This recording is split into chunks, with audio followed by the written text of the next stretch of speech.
우리 한번 옆에 분하고 인사하겠습니다. 주님께서 성도님 때문에 서 계십니다.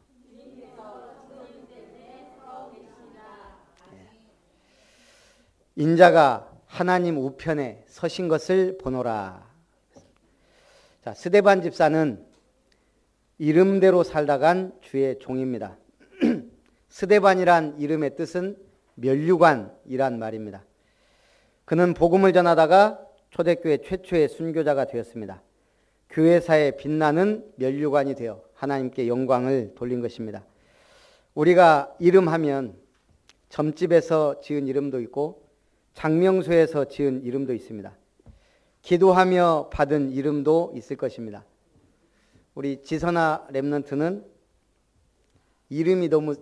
인생이 너무 세다 그래서 하자를 지어줬다 그래요. 근데 저희가 빌립보서 1장 10절로 이름을 바꿨습니다. 지극히 선한 것을 분별하여. 오늘 우리는 이름을 주십니다. 이름대로 살다 가야 됩니다. 그래서 우리는 대부분 지금 부모님들이 주신 이름이 있어요. 교회에서 신앙생활 하는 중에 바꿔야 됩니다. 어떻게? 하나님이 주신 믿음의 이름으로, 별칭으로, 성경적 이름으로. 그래서 지금 제가 이름을 바꿔가고 있잖아요. 우리 지선아는 에스더로, 또 어떤 랩런트는 기도원으로, 또 우리 김 집사님은 베베로, 또 우리 곽권사님은 드보라로, 우리 한 집사님은 아직 이름이 없습니다. 신방을 안 받았기 때문에 신방을 받아야 됩니다. 성경의 이름들을 보면 예수 이름이 뭐예요? 자기 백성을 그들의 죄에서 구원할 자. 예수님은 그 이름대로 인류를 구원하고 가셨습니다. 베드로는 반석이란 이름인데 주님이 주신 이름입니다. 너는 이제 시몬이라 하지 말라. 베드로다. 바로 그 이름대로 교회에 주춧돌을 놓았습니다.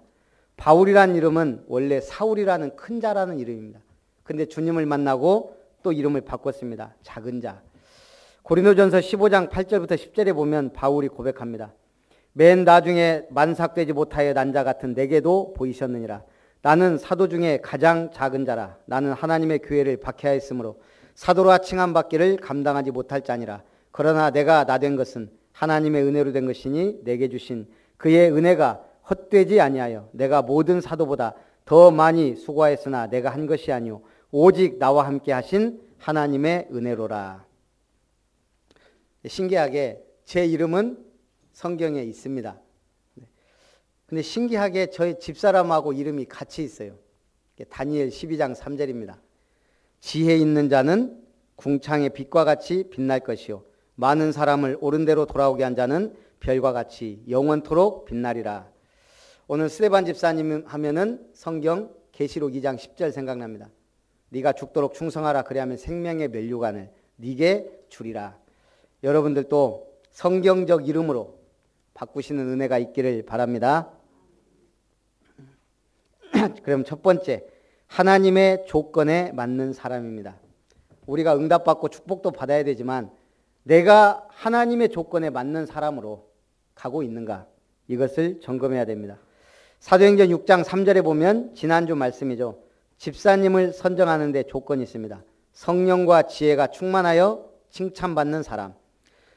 스데반 집사님은 은혜와 권능이 충만하여 큰 기사와 표적을 행한 자다. 회당에서 스데반이 지혜와 성령으로 말함을 그들이 당하지 못하였다.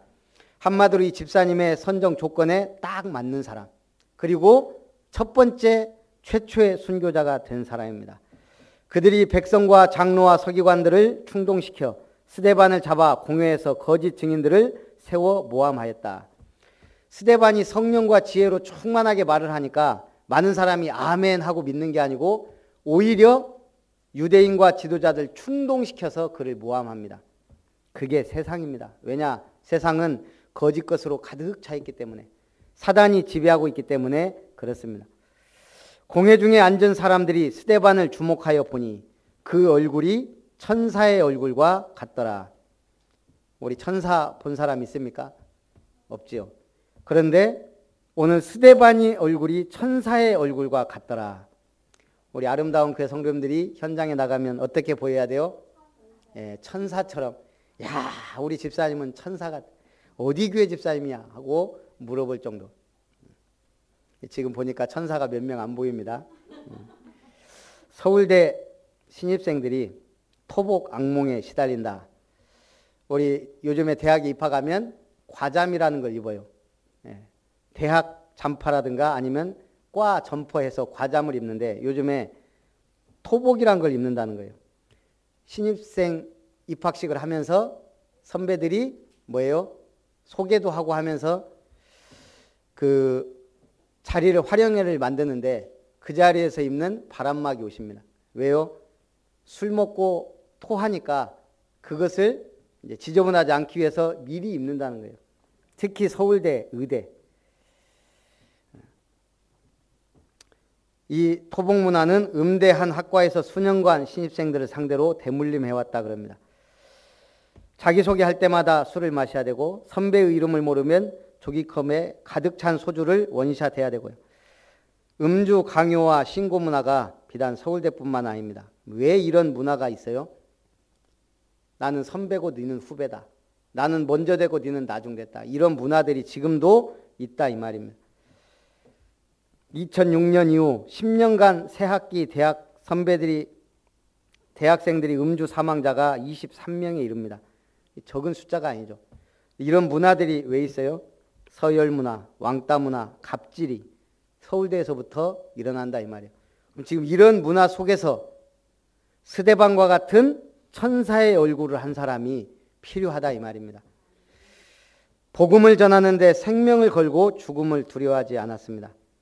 복음을 들은 유대인들이 마음에 찔려 이를 갈거늘 스데반이 성령에 충만하여 하나님의 영광과 예수께서 하나님 우편에 서신 것을 보았다. 생명을 걸었다. 세상에서 제일 무서운 사람이 누구예요? 목숨 건 사람이에요. 능력 있고 실력 있는 사람이 아니고 목숨을 건 사람.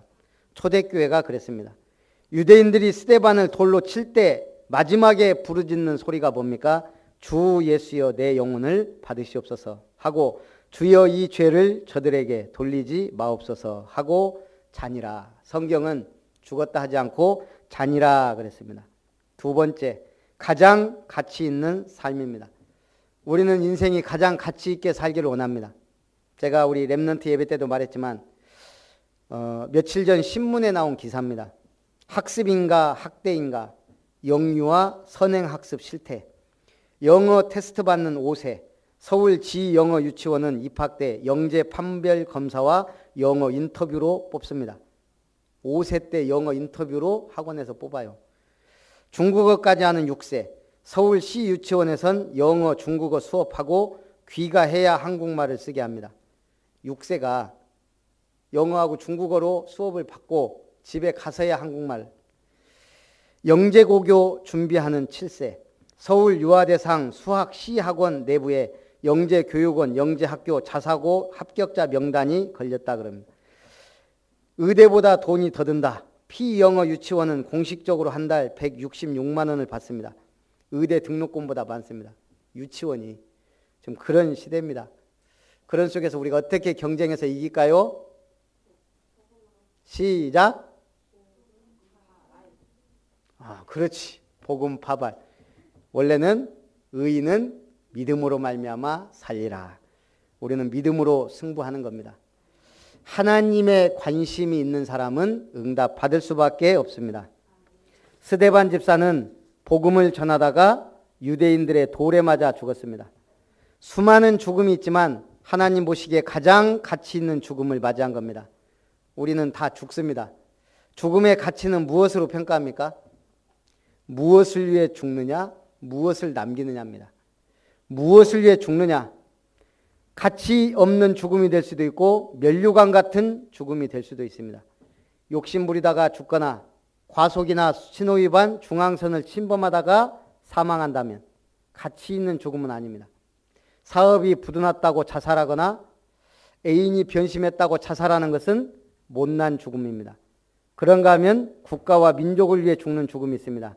안중근 의사, 유관순 열사, 이런 애국지사나 전쟁터의 군인들이 여기에 해당합니다.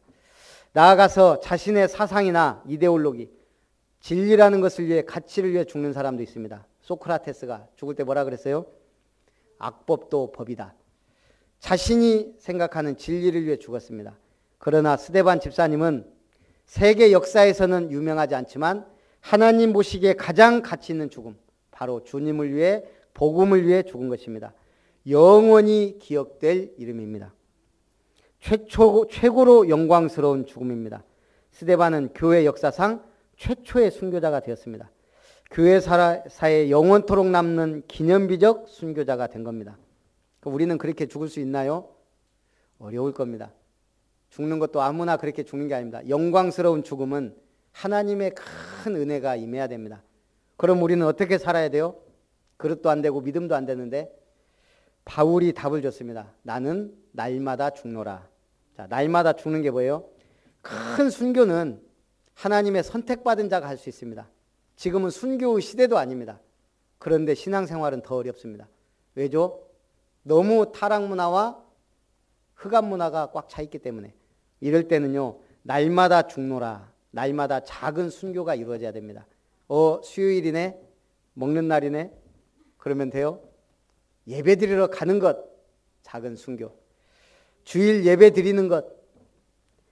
오늘 내가 불쌍한 영혼을 보고 오늘 복음을 전하는 것. 내가 오늘 다 제껴놓고 염려, 근심, 걱정 내려놓고 무릎 꿇고 기도로 시작하는 것. 나는 날마다 죽노라. 작은 순교사들 되기를 주님의 이름으로 축원합니다. 복음을 전하다가 수모를 당하는 것, 이것도 작은 순교입니다. 작은 결단, 작은 헌신, 그것이 날마다 죽는 순교인 줄 믿습니다. 그리고 예수님이 최고 관심을 보이신 죽음입니다. 그는 복음을 전하다가 현장에서 돌에 맞아 죽었습니다. 그때 스데반이 죽기 직전에 뭘 봤습니까? 예수님께서 하나님 보좌 우편에 서 계신 것을 보노라. 자, 왕이 사물을 보다가 갑자기 벌떡 일어날 때가 있습니다. 언제죠? 화장실 갈 때? 사물을 보다가. 왕이 사물보다 언제 일어나요? 반역이 터졌습니다. 정신 벌떡 차리고 일어나요. 또 전쟁이 터졌습니다. 그때 앉아 있겠어요? 벌떡 일어나지. 또 언제요? 중요한 보고를 받아, 충격적인 보고를 받거나 했을 때, 아니면 너무 기쁜 보고를 받았을 때 벌떡 일어납니다. 오늘 성경은, 모든 성경이 예수님이 하나님 보좌 우편에 앉아 계신다 그랬어요. 그냥 앉아서 다스리는 거, 여유 있게. 그런데 예수님이 서 계신 성경이 몇 군데 나온지는 제가 확실하게 안 읽어봤지만 2군데 나옵니다. 첫째가 스데반 집사가 순교할 때 예수님 서 계셨습니다. 복음을 전하다가 돌에 맞는 그 자리에, 돌에 맞는 걸 건진 게 아니고 돌에 맞아 죽는 걸 지켜보셨다 이 말입니다. 그 다음에 계시록 5장에 보좌에 앉으신 이의 오른손에 두루마기가 있는데 하늘 위에나 땅 위에나 땅 아래 놓인 능히 그 두루마리를 펴거나 보거나 할 자가 없더라. 계시록 기자가 요한이 슬퍼하면서 이걸 펼 사람이 없습니까? 그럴 때 보좌와 내 생물과 장로들 사이에 한 어린 양이 서 있는데 하나님의 말씀이 성취되는 그 자리에 예수님이 서 계신다 이 말입니다. 일찍이 죽임을 당한 것 같더라. 그 어린 양이 두루마리를 취하심에 내 생물과 24장로들이 그 어린 양 앞에 엎드려 각각 검은고와 향이 가득한 금대접을 가졌으니 이 향은 성도의 기도들이라. 성도들이 기도할 때, 중요한 기도할 때 예수님은 일어서서 응답하십니다. 그들로 우리 하나님 앞에서 나라와 제사장들을 삼으셨으니 그들이 땅에서 왕노릇 하리로다. 누가 왕노릇 한다고요? 죄사함을 받은 자, 하나님의 말씀 성취를 위해 사는 자, 그리고 주신 신분 권세를 아는 자, 나라와 제사장들을 삼으셨으니 그들이 땅에서 왕노릇 하리로다. 여러분들은 주님이 왕처럼 귀히 보시는 복음 가진 자들인 줄 믿습니다. 스데반이 처형당할 때 증인으로 선 사람, 그게 사울입니다. 이스라엘은 누가 잘못해서 신성 모독죄, 하나님을 모독하거나 안식일에 죄를 범하거나 사람을 죽일 때는 증인이 있어야 돼요.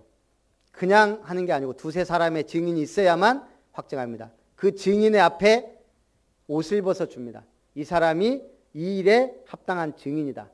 근데 사람들이 지금 누구 앞에 옷을 벗어놨어요? 사울이라 하는 청년의 발 앞에 옷을 벗어서 이 스데반은 죽어야 마땅한 자다. 그리고 이 사람들이 스데반이 막 복음을 전하니까요. 어떻게 행동합니까? 귀를 막고 소리를 지르며 한마디로 미친놈처럼 달려들었다 그랬어요. 복음이 확실할수록 마귀가 강하게 역사합니다. 우리가 복음이 희미하면 마귀도 건들도 않습니다. 확실해야 자기들이 위기감을 느끼고 건들거든요. 여러분 막 예수 믿는데 막 사건이 터지고 문제가 일어나고 주변에서 시끄럽다? 정상입니다. 제대로 믿는다는 증거입니다. 집안에 막 역사 일어나고 막 흑암이 막 그게 정상. 그런데 주님은 가만히 계셔요. 복음 가진 자가 어려움 속에서 기도할 때 정말 복음 전하려고 힘쓸 때 하나님은 역사하십니다. 관심. 이 사울이라는 청년이 누굽니까? 저 예수 믿는 것들 다 잡아 죽여야 되겠다고 한 산헤드린 공회의 회원입니다. 지금으로 말하면 국회의원 정도의 능력을 가진 실력 있는 율법주의자입니다. 바리새인. 그리고 아버지는 로마 시민권자. 본인도 얼마나 큰 권세와 능력이 있습니까? 이걸 가지고 예수 믿는 사람들을 잡아 죽이려고 공문을 가지고 뛴 사람이에요. 근데 이 사람이 결국은 부활하신 예수님을 만나고 바울 사도가 됩니다. 예수 믿는 사람들을 잡아 죽이던 사람이. 근데 이 사람이 복음 전할 때마다 엄청난 어려움을 당해요. 죽을 뻔한 고비도 몇 번 넘기고 40에 하나 감한 매를 3번이나 맞고 여러 가지 위기를 맞는데 그때마다 누가 생각났을까요? 제가 볼 때는 스데반. 자기가 죽어 마땅하다고 생각했던 그 스데반의 얼굴이 늘 떠올랐을 겁니다.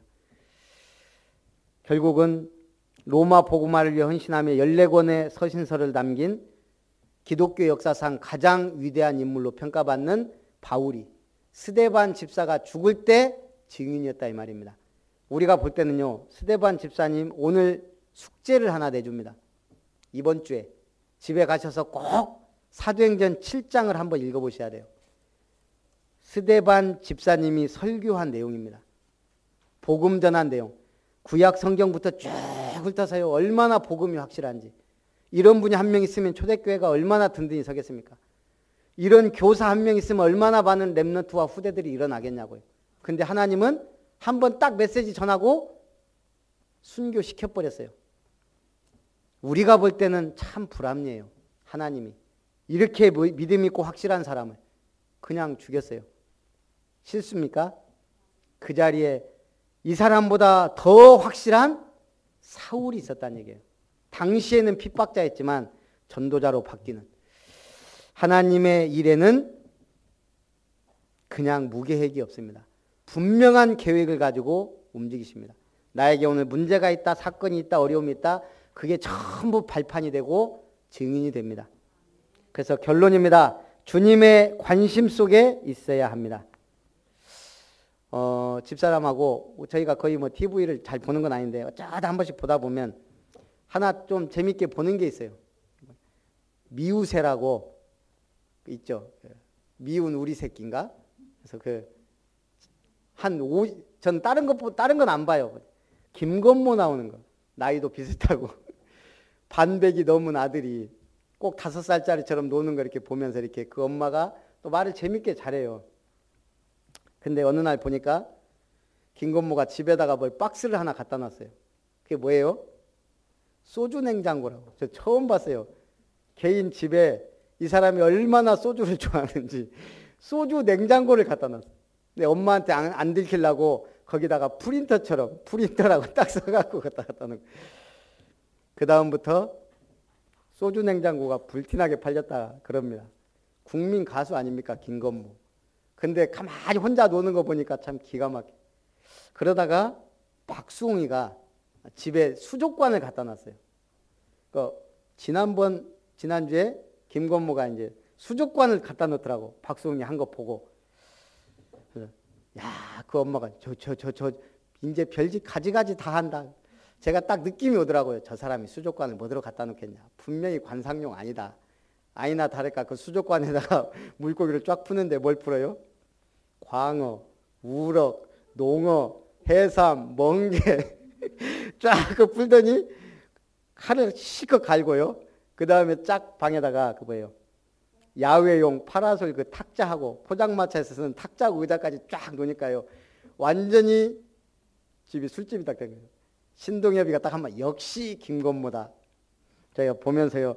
야, 저 소주 매니아는 그런단 말이에요. 오늘 여러분의 관심은 뭡니까? 근데 이 김건모가 하필이면 또 개신교란 말이에요. 저는 제일 이해 안 되는 사람이 태극기 들고 밖에 나가서 지금 흔드는 사람들. 좀 뭐 하는 건지 모르겠어요. 자, 그래서 우리는 주님의 관심 속에 있어야 됩니다. 복음의 사람. 링컨이 유명한 말을 했죠. 국민의 의한, 국민을 위한 정치. 오늘 우리는 뭐예요? 복음에 의한, 복음을 위한 성도 되어야 될 줄 믿습니다. 완전 복음의 사람 되어야 됩니다. 그래야 사람 살립니다. 전도 제자입니다. 생명 구원을 위하여 현장에서 말씀을 지속적으로 전하는 사람이 전도 제자입니다. 그리고 후대 키우는 교회입니다. 재앙시대입니다. 멸망시대입니다. 이것을 막을 우리 후대들이 일어나야 됩니다. 렘넌트 세우는 교회. 그래서 이제 우리가 이번 주 금요일, 토요일 1박 2일 전교인 수련회를 합니다. 이번 주에는 초대장도 멋지게 만들었습니다. 표어, 주제, 아름다운 소식을 전하는 자의 발이 되자. 이걸 한자로 사자성어로 만들었습니다. 복, 파, 발. 파발이 뭐예요? 조선시대 임진왜란 터지고 나서 중요한 공문을 빠르게 정확하게 전달해야 될 이유가 생겼어요. 그래서 만든 게 파발입니다. 파발꾼은 뭐예요? 이걸 빨리 전달하는 사람. 뛰어서 가면 보발꾼, 말 타고 가면 파발, 기발꾼. 그렇게 해서 그걸 전달하는 사람은 파발꾼이고 그 전달하는 말은 파발마고 그렇습니다. 우리는 복음을 신속하고 빠르고 정확하게 현장에 전달해 줘야 될 파발꾼인 줄 믿습니다. 그래서 복음 파발. 제가 만든 사자성어인데 너무 멋있는 것 같아요. 이번 전교인 수련회는 이 복음의 파발꾼이 되기 위하여 우리는 세 가지 메이커가 되는 겁니다. 하나님의 말씀에 꿈을 가진 꿈을 이루는 비전 메이커. 흑암과 저주, 재앙, 죄악 속에 사는 사람들에게 평강과 평안을 전하는 피스메이커.